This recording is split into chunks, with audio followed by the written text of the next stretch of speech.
Di era seperti ini, files dan dokumen adalah aset digital yang tidak kalah berharga.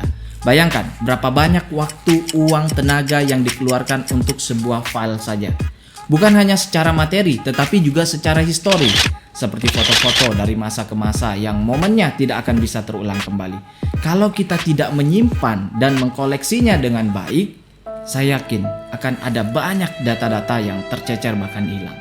Dengan penyimpanan data tersentral di satu tempat, justru membuat kita bisa lebih hemat tanpa harus membeli gadget bermemori besar di setiap perangkatnya.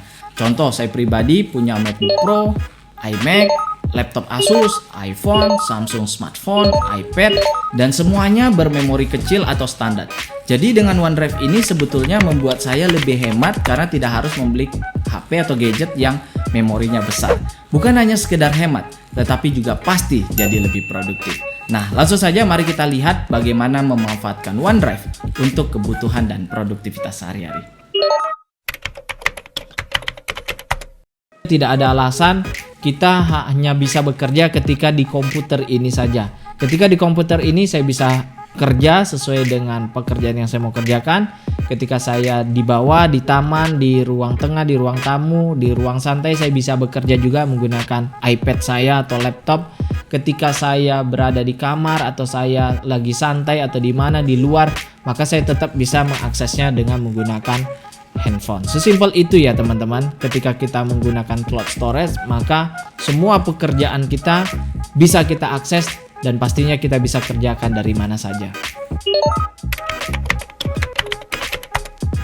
Selain bekerja dari mana saja, kita juga bisa berbagi file dengan lebih mudah. Contoh, ketika kita berada di luar atau kita berada di bandara, ketika kita berada di bank, kadang kita diminta untuk, Pak, foto KTP-nya bisa difoto, dikirim ke saya, ke email saya. Biasanya kita akan foto ulang, kirim lagi, foto ulang lagi, kirim lagi. Itu pun kalau Anda misalkan KTP Anda ada di dekat Anda. Kalau jauh atau Anda tidak bawa atau Anda berada di satu posisi yang tidak bisa memfoto KTP Anda secara langsung, maka dari itu saya pribadi sudah siapkan. Di sini ada menu gambar, kemudian di sini ada dokumen berharga yang isinya semua data-data saya, bahkan data-data keluarga saya semua ada di sini ya, berdasarkan namanya, KTP-nya, paspornya, semua saya simpan di sini. Bahkan ijazah-ijazah, surat-suratnya semua ada di sini teman-teman.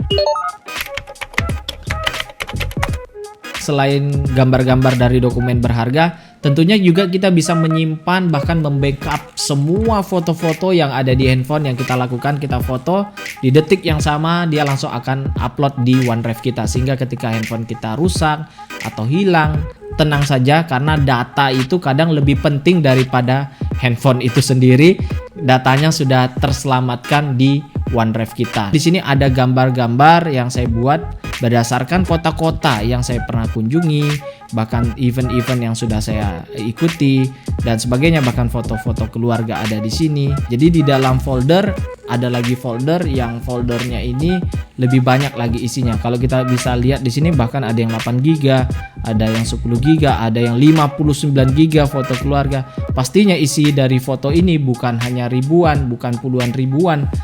Pastinya ada ratusan ribu foto yang ada di dalam ini ya teman-teman.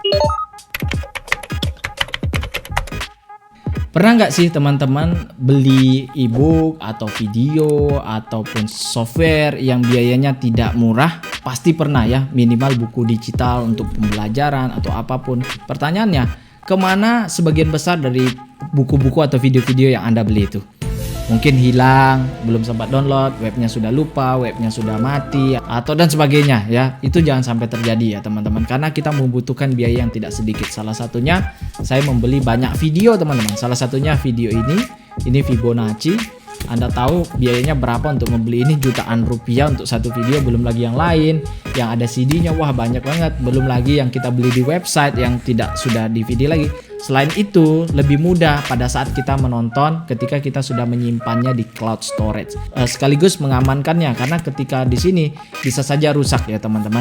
Kita bisa nonton menggunakan handphone. Apalagi saat ini banyak sekali komputer, laptop yang sudah tidak ada DVD playernya. Jadi dengan menyimpannya di cloud storage, satu kelebihannya lebih mudah juga untuk ditonton. Contohnya, kita tinggal klik chapter 1 dan tonton dengan lebih mudah.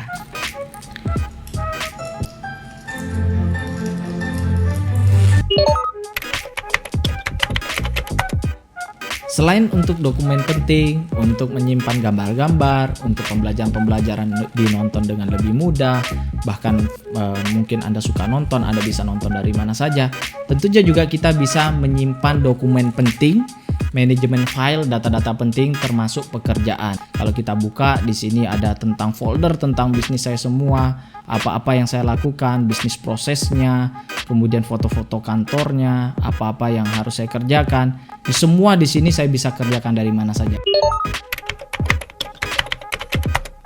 Di mana kita bisa mengakses semua folder-folder, file-file kita secara lengkap tanpa harus menghabiskan space memori yang ada di komputer kita. Sebagai contoh, di dalam folder ini saya punya total 774 GB, di mana saya bisa mengaksesnya, melihat data-datanya langsung di komputer saya yang hanya 250 GB. Contoh di sini yang hijau, artinya yang hijau ini ada tanda centang, saya bisa mengakses semua filenya saat offline maupun online. Sedangkan yang gambar awan ini artinya saya membutuhkan internet atau saya harus download dulu untuk mengakses file-file ini, karena saya anggap file ini tidak begitu penting dan jarang saya akses. Tapi yang penting saya bisa melihat semua isi di dalamnya, bahkan saya bisa buka apa-apa aja videonya, bahkan foto-foto saya masih bisa lihat.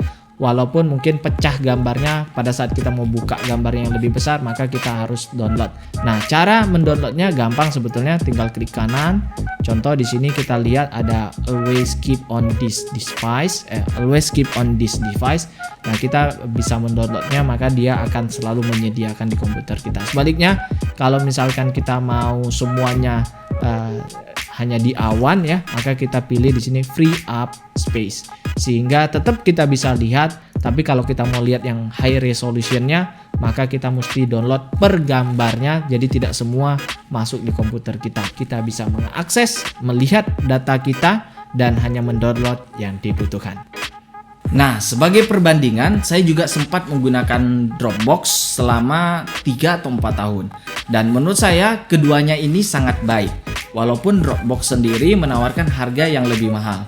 Terus lebih mahal apakah artinya lebih baik? Secara user experience memang sedikit lebih baik, khususnya dari sisi tampilan. Tapi jika Anda sama seperti saya yang juga sudah menggunakan Office 365 dari lama dan tidak ingin mubazir karena sudah ada paket OneDrive di dalamnya, maka OneDrive ini adalah pilihan terbaik secara value of money karena secara fitur sama. Namun apapun itu, penyimpanan online adalah aplikasi wajib bagi mereka yang mau jadi lebih produktif dan ingin menjaga setiap datanya dengan baik. Karena data adalah aset berharga kita. Saya Febri Fadli undur diri. Jika Anda ingin menonton video saya yang lain, Anda bisa klik tombol subscribe di bawah. Thank you so much for watching this video, and as always, I'll see you in the next video. Wassalamualaikum.